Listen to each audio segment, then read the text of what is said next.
ఒకవేళ మనకి బాగా ఆకలైతే ఒక హోటల్‌కి వెళ్లి చికెన్ లేదా మటన్ బిర్యానీ ఆర్డర్ చేసుకొని తింటాం. చైనీస్ మాత్రం అక్కడ బతికున్న పాములు, రకరకాల పురుగులు, తేళ్ళు, కప్పలు కుప్పలు కుప్పలుగా తింటుంటారు. అవి చూస్తేనే మనకు ఒళ్ళు గగ్గర పొడుస్తుంది. కానీ వాళ్ళు మాత్రం వాటిని భలే ఇష్టంగా వండుకొని తింటుంటారు. అసలు వీళ్ళకి ఇవి ఎలా తినాలనిపిస్తుంది? వేరే ఫుడ్ దొరకదా? దీని వెనుక ఉన్న అసలు రహస్యం ఏంటో ఈరోజు ఈ వీడియోలో క్లియర్‌గా తెలుసుకుందాం. సో వీడియో స్కిప్ చేయకుండా చూడండి. చూస్తున్న ప్రతి ఒక్కరూ తప్పకుండా మన వీడియోకి ఒక లైక్ చేయండి. లైక్ చేయడం వల్ల ఈ ఇన్ఫర్మేషన్ చాలా మందికి యూజ్ అవుతుంది. సో ఇక లేట్ చేయకుండా వీడియోలోకి వెళ్ళిపోతాం. చైనీయులు ఇవన్నీ తినడం వెనుక ఉన్న అతిపెద్ద కారణం ఆకలి. 1958 నుంచి 1962 మధ్య చైనాలో మహాకరువు వచ్చింది. అప్పట్లో ప్రభుత్వం తీసుకున్న కొన్ని నిర్ణయాల వల్ల పంటలన్నీ నాశనమైపోయాయి. ప్రజలకి తినడానికి ఒక్క మెతుకు కూడా దొరికేది కాదు. కొన్ని అంచనాల ప్రకారం ఆ 4 ఏళ్లలో దాదాపు 3-5 కోట్ల మంది ఆకలితోనే చనిపోయారు. ఆ టైంలో అన్నం లేదు, కూరగాయలు లేవు. అలాంటి సిచ్యువేషన్‌లో వాళ్ళకి రెండే 2 ఆప్షన్లున్నాయి. బ్రతకడమా లేక చనిపోవడమా? బ్రతకాలంటే ఏదో ఒక ఆహారాన్ని తినాలి. కాబట్టి ఏ పురుగు కనిపిస్తే అది, ఏ పాము కనిపిస్తే అది పట్టుకొని తినడం మొదలుపెట్టారు. చివరికి చెట్ల ఆకులు, గడ్డి కూడా తిన్నారు.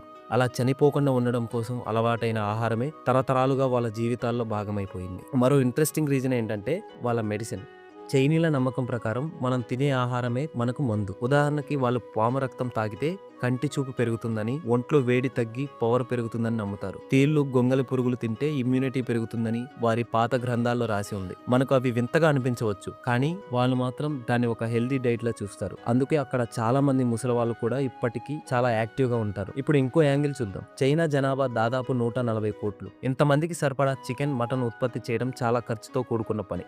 కానీ పురుగులు అలా కాదు. 1 కేజీ చికెన్ రావాలంటే ఆ కోడికి చాలా మేత వేయాలి. అలాగే ప్లేస్ కూడా కావాలి. కానీ 1 కేజీ పురుగులు పెంచడానికి చాలా తక్కువ మేత, తక్కువ ప్లేస్ సరిపోతుంది. పైగా ఈ పురుగుల్లో ఉండే ప్రోటీన్ మామూలు మాంసం కంటే చాలా ఎక్కువట. అందుకే తక్కువ ఖర్చుతో ఎక్కువ మందికి ఫుడ్ అందించడానికి ప్రభుత్వం కూడా దీన్ని ఎంకరేజ్ చేస్తూ ఉంటుంది. ఇప్పుడు చైనాలో కరువు లేదు. వాళ్ళకు అన్ని రకాల ఫుడ్స్ దొరుకుతున్నాయి. అయినా సరే ఇవి ఎందుకు తింటున్నారంటే అది ఇప్పుడు ఒక ట్రెండ్ అయిపోతుంది. కొన్ని వందల ఏళ్ల నుంచి వస్తున్న సాంప్రదాయం కాబట్టి వాళ్ళు దాన్ని వదులుకోలేకపోతున్నారు. ఇంకా చెప్పాలంటే కొన్ని పాములు, వింత చేపలు అక్కడ చాలా కాస్ట్లీ.